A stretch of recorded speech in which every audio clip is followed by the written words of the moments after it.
In this question, you have to identify the plant in which winged pollen grains are present. Option A, mustard. It is incorrect because in mustard, which is an angiosperm, there is no wings in the pollen grain. Option B, cycas.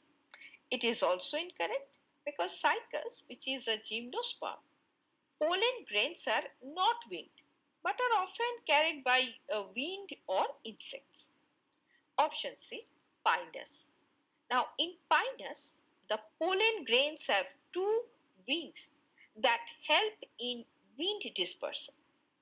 And this adaptation helps the pollen grains to be carried over long distances by air.